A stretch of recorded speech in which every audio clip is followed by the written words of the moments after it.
See. Come on, baby.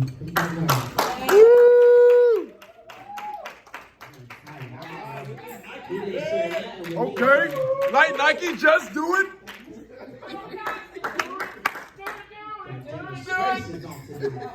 Long preach the word. I have to take us old school. Stretch your hand forward. Come on. Say preach. Preach. Elder-elect. Elder-elect. James Yancey. James Yancey.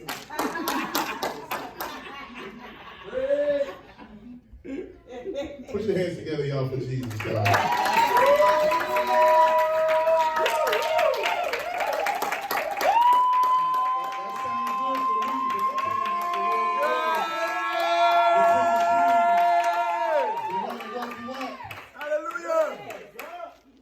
Knock that wall down. Put your hands together.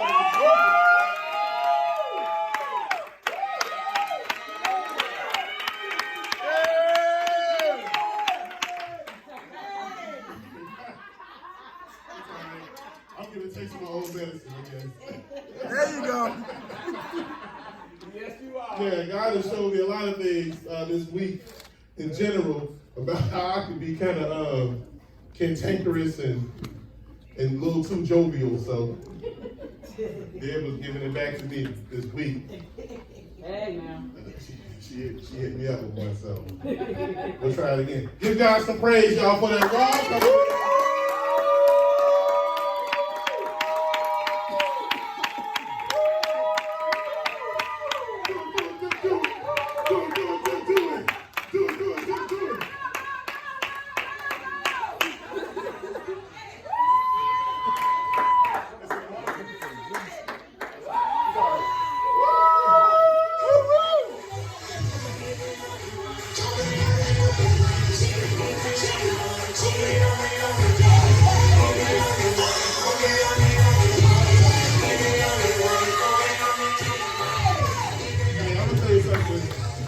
Y'all, we laughing on being silly about, right this, but real talk, like that right there is manifestation right there. Yes.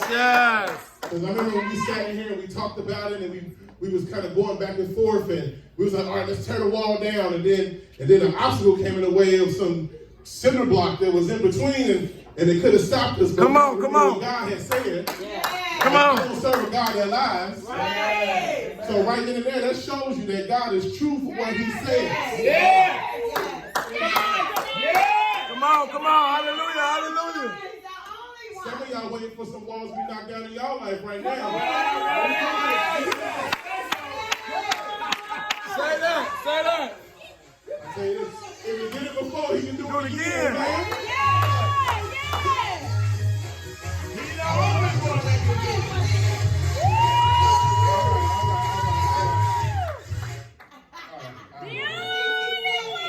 60 seconds. Go ahead.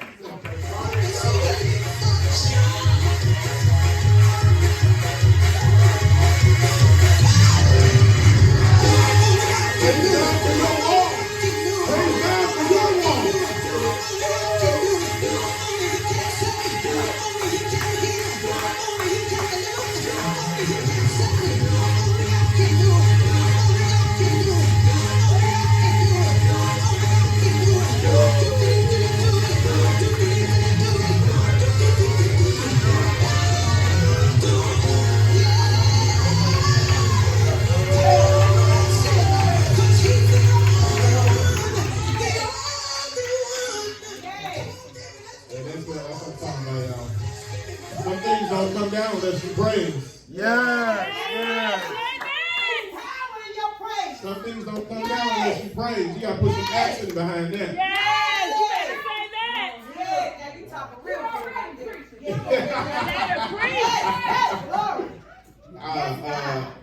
It blessed my soul the other day when everybody was in here working together. The pastor had to turn the music off. We started praising God. But it looks beautiful. I'm just thanking God because manifestation is a beautiful thing. Yes, it is. It's a beautiful thing. It's beautiful. It's beautiful. And it just lets you get hope. It gives you a sense of hope and understanding for your issues and your things. Come on. Because if you see God intercede and work on other people's behalf, then he can do the same thing for you. Amen? Amen. Amen. All right, let me get into this word. God is good. God is good. All the time, all the time. For being everything, being my life, for being my provider, for being my protector, my shield. Thank you, God, for to give you honor for that. Give honor to our wonderful, amazing pastors. Bless them for their anniversary.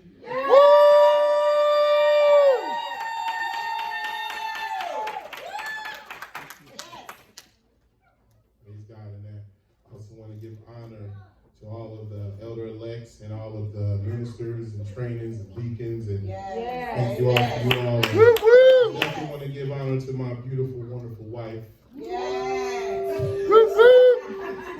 You said it'll be a little bit longer than you normally do when you do pulpit, so. Only God can do it. Put it back on the rotation. Put it back on the rotation. All good. Stop it over too far. Come on. All right. So I'm going to get into this word before I get word. I'm going to pray. Thank you, Lord, right now for everything you've done, doing, and you want to do, God. We worship you and we honor you for you being an awesome and amazing God. There's no one like you, Lord. I'll come right now and I decrease, Father, and ask that you increase in me, God. Ask that you go through each aisle, each row, each person's ear, Lord Jesus, that you minister to their hearts right now, Father. Let this word come back as something, as a seed and let it bring forth fruit, God. And I decrease as you increase. I give you all the glory and all the honor. In the name of Jesus, we pray. Amen. Amen. All right, so how to build a word-grounded end-time church. As everyone else said before, this was kind of tough. I remember when we first got the message, the text message, I was like, what?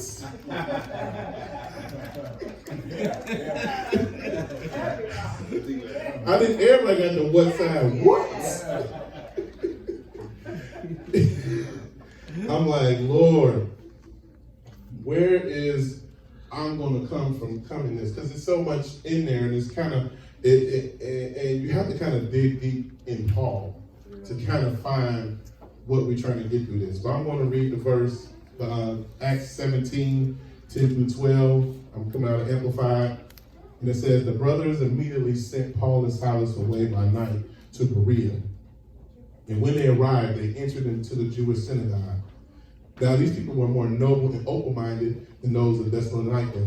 So they received the message of salvation through faith in Christ, with great eagerness, examining the scriptures daily to see if these things were so. And 12, as a result, many of them became believers, together with a number of prominent Greek men and women. Amen? Amen. All right, so a lot of us we built the foundation of how to build a word-grounded and end-time church. Kind of talked about what Paul and Silas was doing.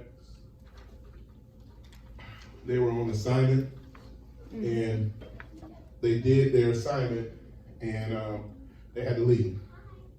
Before I go further in this, I want to let you know, when they left, they wasn't leaving to hide.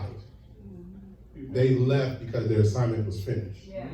Because if you read it and saw if they were hiding, then it would say they hid, but they went to somewhere else to continue the message of God. They did. I was like, for Paul and Silas and Timothy was actually there too, for them to do this assignment, it had to be something that compelled them to do this.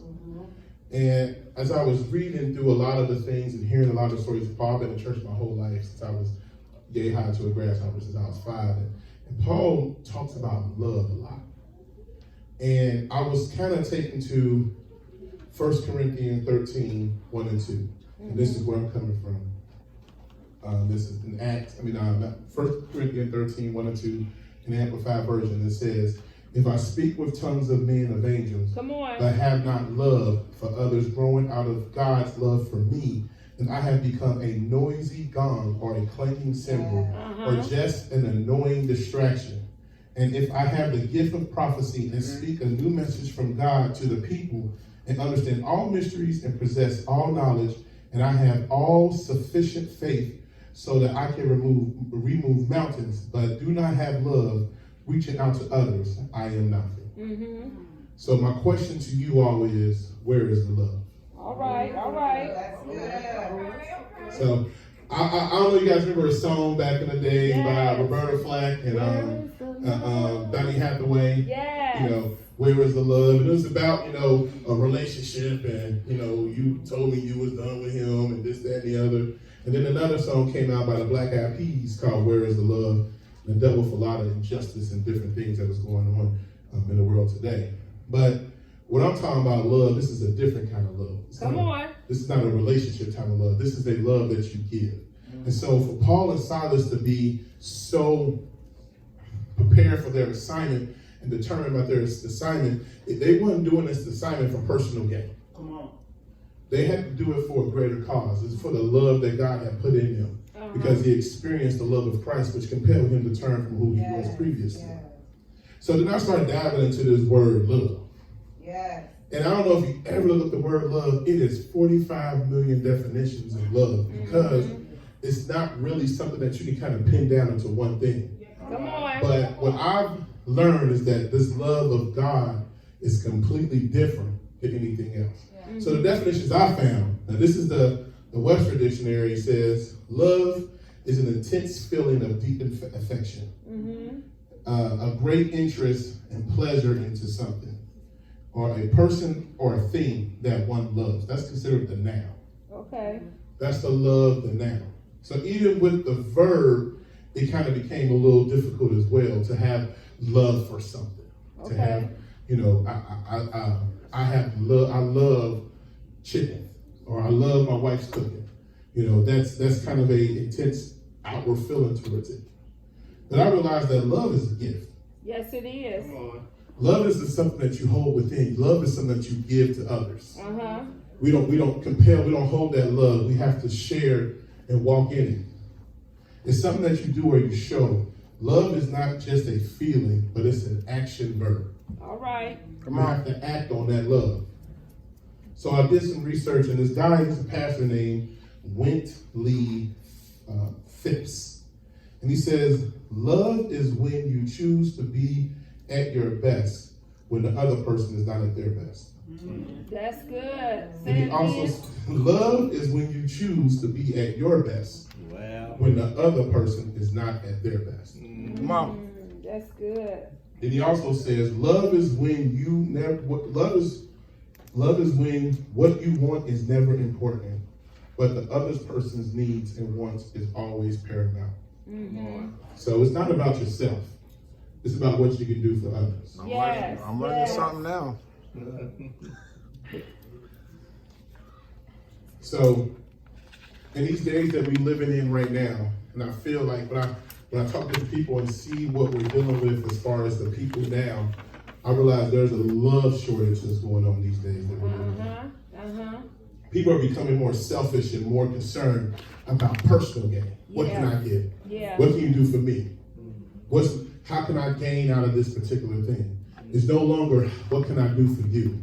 How can I help you? How can I be of service? So, what we have to do is we have to do love. Okay.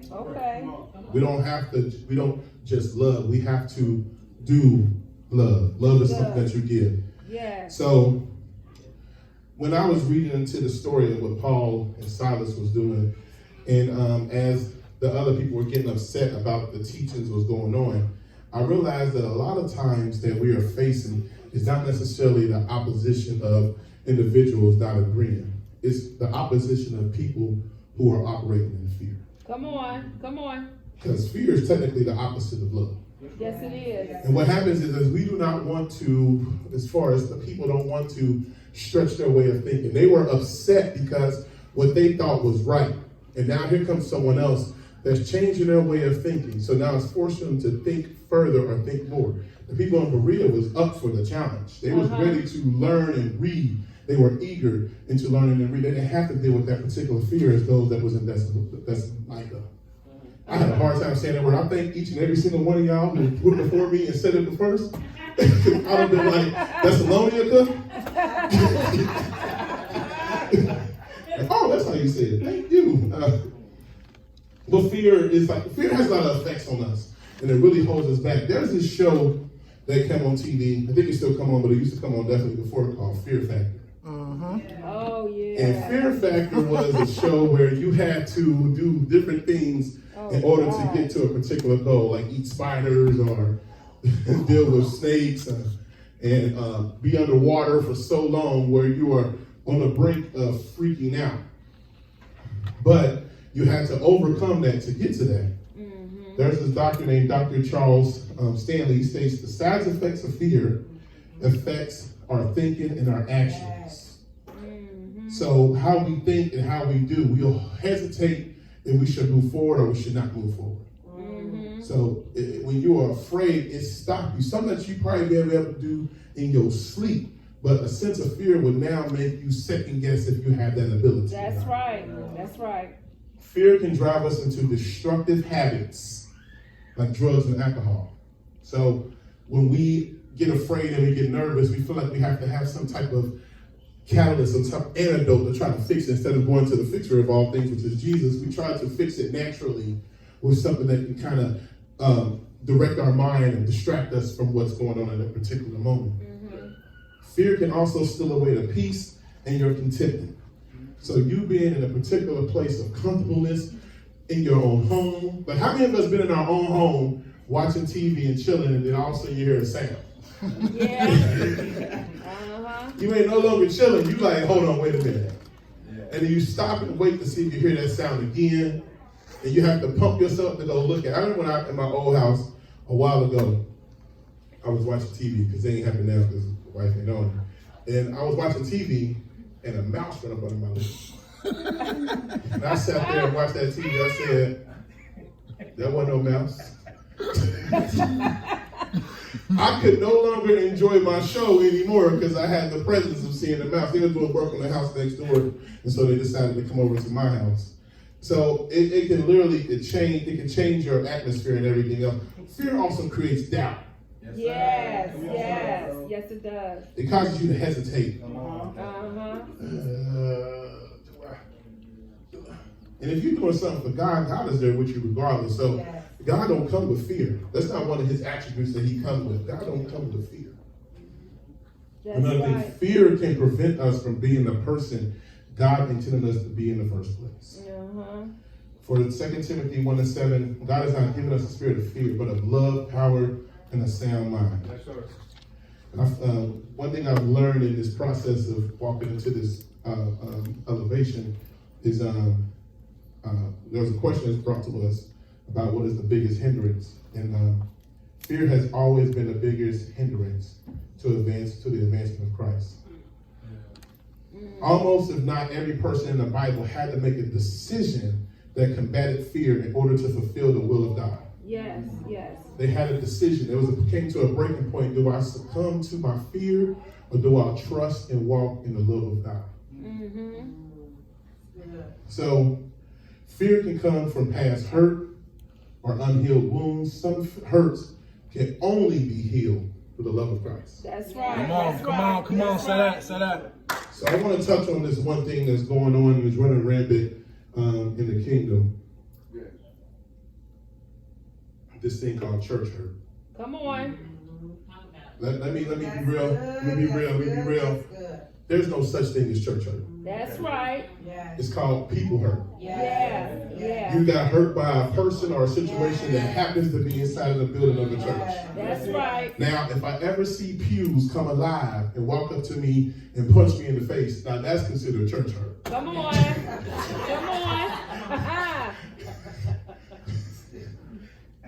But now, it's people. When a person hurts you, no matter what, it's the same hurt. Like, for instance, if I sprain my ankle by walking down this step, or if Terrell sprained his ankle by playing basketball, do you think the doctor would treat us differently because I got hurt on the step versus he get hurt playing basketball? No. It's the same injury. That's right. So whether a person hurts you inside the church, a person hurts you at your job, or a person hurts you in your neighborhood, or even in the grocery store, you don't call. I never heard no one say, I got Kroger hurt. You know.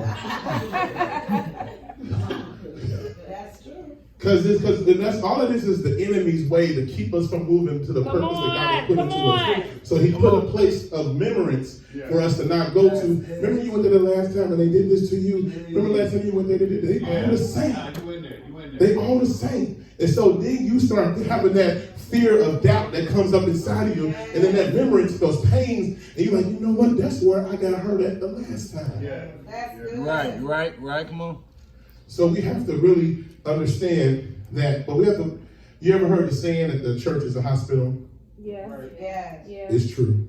Uh-huh. What happens is sometimes, I kind of did some little digging about the hospital and what can happen in the hospital. I used to work in nursing many ages ago, and there's things that can happen when you're in a hospital. They have different floors for a reason, because they don't want to have any kind of cross-contamination. That's right. So what happens is, like, if you are in a situation where you're trying to seek healing and you may venture into someone else's situation that you ain't necessarily prepared for, and then you may take on their burdens or their hurts as well. But you now blame it on that individual, but you gotta also look within yourself and see what I did to allow myself to get hurt in that situation. Come This on. cross-contamination. Come on. That's good. Also, right if you're not following the instructions, Uh-huh. the situation can get worse. So if I'm going to see my doctor and he gives me instructions to take this medicine and this medicine, stretch my leg so many times, but I don't do that, then I go to the doctor, now my leg is worse, I didn't follow his instructions. That's right. Come on. Yeah. Come I on. want to blame the doctor because he didn't heal me. He gave me the instructions Come on. to walk right and do better, but I decided to do what I wanted to do. Come on. That's good. And then sometimes what we do is we treat the symptoms. Ooh, come on. Like when you have a cough, a cold, you cough and you sneeze, those are symptoms. You actually have the cold within your body before you even show a symptom. That's A lot of right. times while you're still coughing, the virus is gone. So you're now taking medicine to fix the symptom. You're not actually fixing the issue. And so when you see the issue that arises or the symptoms of the issue, you try to pad the issue, the symptoms, and not dig deep in the root. And then you wonder why you go through a cycle, and we go through a cycle, Come on. and we go through a cycle, because we haven't gotten to the root of that issue. Yes. Yes. Yes. Where is the love? Where is the love? Yes. Now, also, there's another thing too, and this kind of hit me real good. Sometimes the caregivers can get too close and they can get sick as well. Yes. When I worked at Drake many years ago, I was on the floor where they had TB. And you had to wear certain things when you went there. You always had to wear a respirator and you had to have certain gloves or whatever, because even though you were helping them get better, you didn't want to take any of that back to your house. That's right. That's right. So now you have people who are there to get care, and then they forget their position and they don't no longer walk in their authority. Now they have made themselves into a position to allow them to be consumed by the illness of the people. Come on. That's why that's why you have to be careful where you're at. So God had brought me to Flame of Fire for a reason. I myself have been in a hurt situation before, and I went to a place and I hid. I was in this really big place, this really big church, and I'm not gonna say the name, but it was a good hiding place.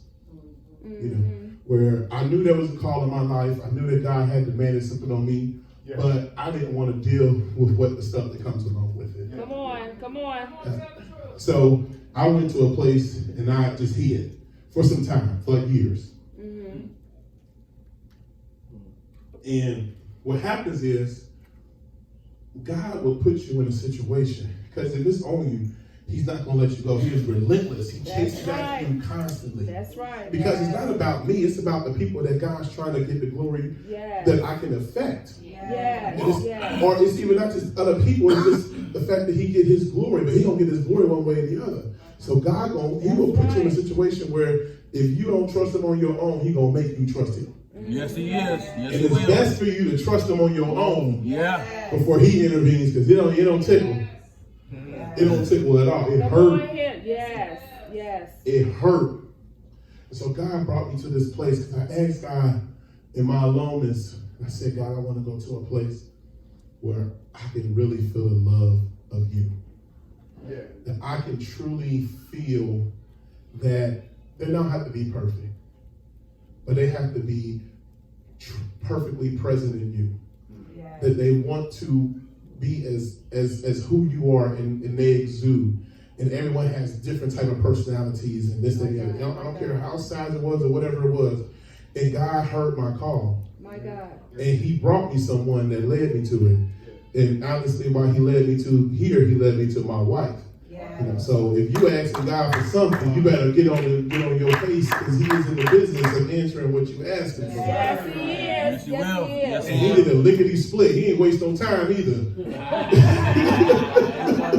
Because you know why? Because I was delayed. I was the one who was hiding for years. Come on. I'm the one who kept myself back and further back. I'm supposed to be, God had called me on this in my early 20s. My God. But see how he is so relentless, and he still will change. That's why sometimes you try to hide it, you try to run, and then you hear this itching and this calling in your ear, and you can't sleep, and you can't focus, you can't even eat. You know, this is happening because God is trying to get your attention. Yes, that is the love of God. Yes, yes. Where is the love? Yes. So, in the midst of me talking about the hospital thing and the church hurt, there's some situations where a lot of people may have been hurt in the place where they're at. And God has shown me a demonstration of the hurt that some people went through. That's why it's very important where you associate yourself with as far as God, what you're building your purpose. This is a great place to be at. Anyone who, if you know someone that's asking, I'm telling you, bring them here, because this is where it's at. Amen. Yes, it is. This is where it's at. But I myself has been dropped before in another ministry. And I know how it feels. But not every single time you're being dropped is done intentionally. So I got a little demonstration here. I decided to do something different. I asked my daughter if I can use her dolls. Oh, Lord. So there's many things that can happen to you in the midst of sometimes you being dropped. Come on. Yes. You can actually, the person who is called to carry you may actually carry you a little carelessly. They're carrying you, but they're just walking around with you like this. You're not super secured. Wait, that's good. And then you might get hit and bumped on stuff, but you feel like you're being carried, but it's no compassion behind it. It's no concern. Jesus. You're in the place, but There's no love. They just got you. You ain't on the ground yet, but they just holding you any kind of way. Jesus. Jesus. That's good. And then there's the times where you may be in a place, but you feel neglected. So they just sit you there. They hold there. And you there asking for their attention, or you asking for guidance and help. But you wonder what's going on, and you feel alone. You're still in the place, you're still in the building, but they're not hearing you. Come on, come on. They're not available to you. They're trying to do everything on their own. Then there's some times where they don't have the ability to carry everything that's being thrown at them. So they become over capacitated. They get too much going on.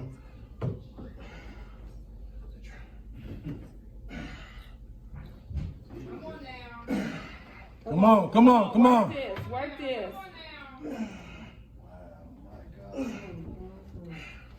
They don't want to get no leadership. They don't want to get no. This is mine. Jesus, I got it. now you talking now. Oh, I'm sorry. Jesus. That's trust. That's trust. Oh. My God. Insecurity. You better come on. Jesus. Within themselves. That's why Jethro told Moses that he needed to get some elders. That's right. Because he couldn't take it on his own That's himself. right. But I got this. I got this. My God. Jesus. Sit on the bench. 5 years. 6 years. My God. Jesus. On the bench. Then there's some that get themselves because they know that you got talent, you got gifting. That's good. They get intimidated. Yes. So they don't want to use your gifting. My God. So they just Jesus. stay down there. Yes. You ain't hearing from God. Woo, my God. Preach right there. Yes, God. Oh God. This hurt because I remember how that feels. Stay there. Yes. I know he said the Bible wrong. It don't matter. He still know what he's talking about. My God. And then there's sometimes that happens all too often where I'm glad my daughter's back there. She would have the whole one. When they're carrying you My God. and they're coddling you, they're doing everything they can do to make sure you feel like you're loved. And something happens to them and they fall. That's good. It wasn't their intention to drop the child. But they just so happen to fall themselves. Yes. And the funny thing about it, no matter how you fall, they all gonna hurt regardless. Yes, that's right. If I get in a car accident and the car hits me, or if I'm driving my car and I hit them, it's gonna still be an impact and still be pain. That's right. That's right. I don't go to get seen and they say, was you hit? Okay. Well, if you was hit, this is kind of treatment you're going to get. Or did you hit them? Okay, this is kind of it hurts regardless. A car accident is a car accident. It don't matter what it is. So we have to realize that these are the people that we are called to. Come on. Come on. When he went to Berea, he went to some people that were already seasoned. So we're going to get people in here that is already seasoned, but they're going to have to understand they're coming for a place for love. Yeah. People are tired of the fluff preaching. Yeah. People are tired of the fluff teaching. People are tired of the you get this and you get that. You get this and you get that. Yeah. They want to know what is going to happen when I am by myself all alone in this and in that. When I leave out of this and I leave out of that and I come back to here, where is the love? Yes. That's good, man. That's good, man. We need to learn how people need to learn how to deal. We learn how to deal with everyday living, and the love is what we need. These were the people in Berea.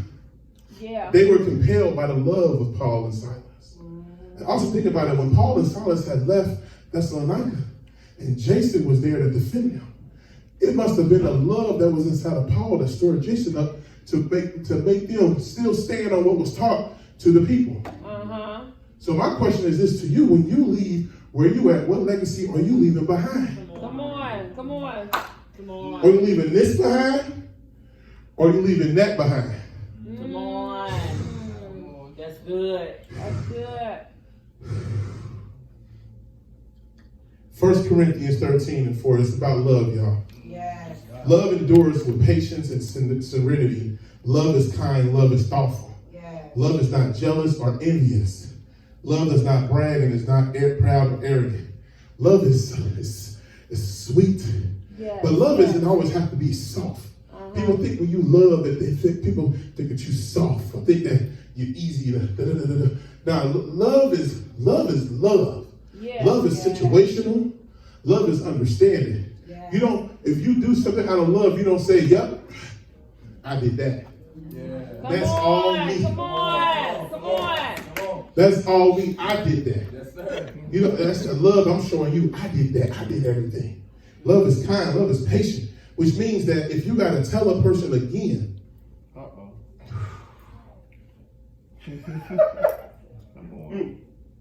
spilling water.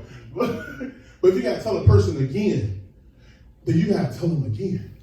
Tell him again. How many times Jesus Tell him got to tell again. us again? Yeah. Tell him again. Tell him again. Come on. And again, and again, and again, Yeah, and again, yeah. and again, and again, and again. Yeah.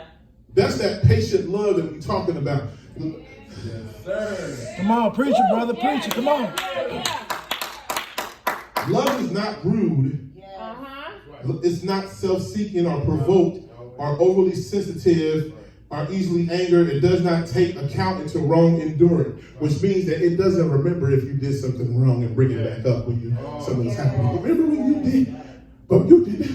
You remember? Imagine if God did that to us. I have a rap sheet as long as my height. But he takes it, he put it on the cross, and it is gone. My God. So we serve a God that can do that. We should be the same as well. Amen? Yes. Amen.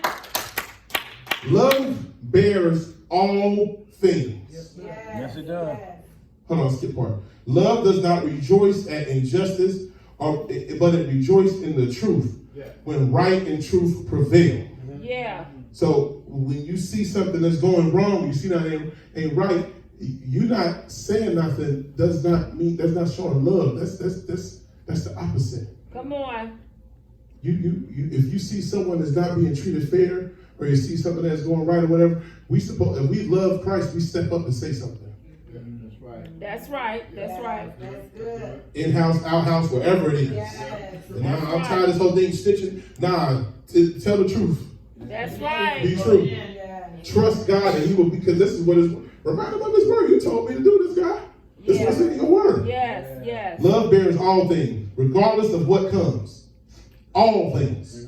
All things. Yes. All things. Come on. Not just some things, not a few things. All things. Yes. No matter the person, no matter the weight, you bear it all. Yes. Believe all things, looking for the best in each one. Hope all things, remaining steadfast during the difficult times, and enduring all things without weakness. Love never fails. It never fades or ends. But as far as prophecies, they pass away. As tongues, they will cease. But the gift of special knowledge will also pass away. But love never fails. So that's why I said the people of God are tired. They don't want all of the fluff of things that's going on, because that stuff passed away. Uh-huh. All these things pass away, but love is forever. Yes. When I came here and I visited and I saw how y'all all love for each other, it compelled my heart. Y'all was being silly and joking around like this is a big old family. But that's how it's supposed to be. Yes. Yes. We done turned into these churches and turned into different factions. This group is here, this group is here, this group is here. That is division. Come on. Come on. We're supposed to love each other. When a person comes in, you love them regardless. They may step on your toe on accident or even on purpose. You still love them. That's right. They're still a soul when it's all said and done. Come on, come on, come on, come on.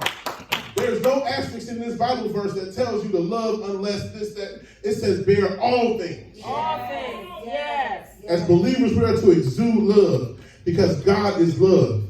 God said, let's make man in our image, which means that we were made in the image of love. 1 John 4:8 says, he who does not love does not know God, for God is love.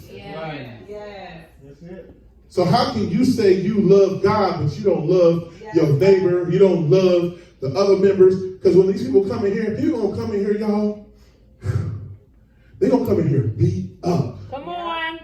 Bruised. Yeah. Hurt. They may be afraid to stand up when we do praise and worship. They may be afraid to raise their hand. They may be afraid to come to the altar. Because when that last hurt happened, maybe happened up here at the altar with someone before they can trust. My God. Yeah. We're going to have to probably do some extra lifting. We got you. I got you, sister. I got you, brother. I'm right over here with you. Anything you need. Anything you want. We have to start being proactive with love.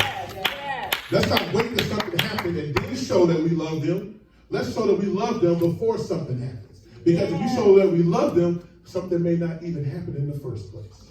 My God. All right. That's good. That's good. So we talk about being a church, building a church, building a word-grounded end-time church. I was taken to Ephesians 3:17. So that Christ may dwell in your hearts through your faith, and you may having been deeply rooted and securely grounded in love. So we have to show that when they come into your life, whether it be here, whether it be outside, and they walk away, they say, that brother, that sister, they love.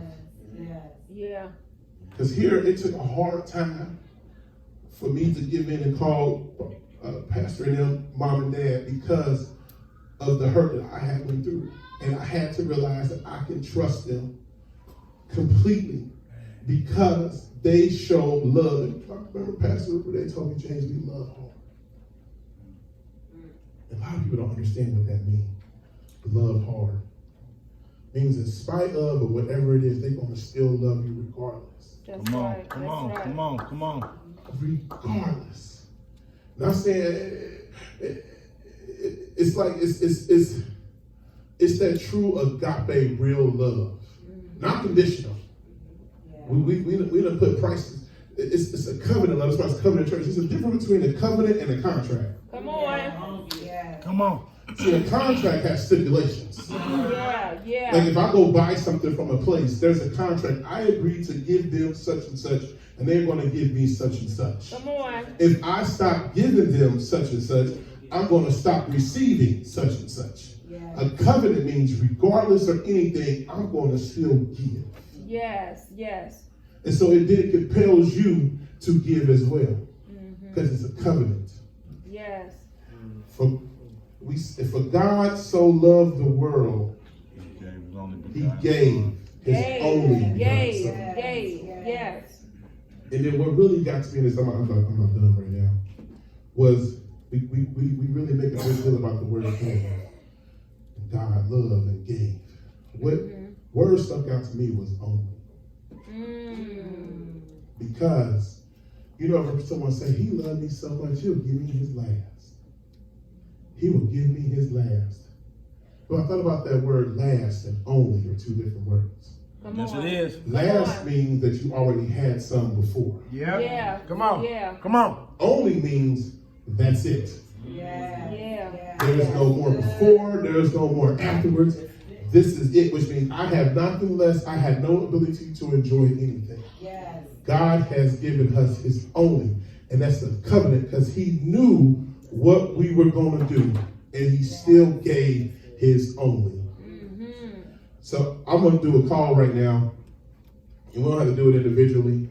I want everybody to compare. We're going to just pray corporately. Amen. About this love thing. Amen. Because the next move of God, because one thing I tell you this, we don't knock those walls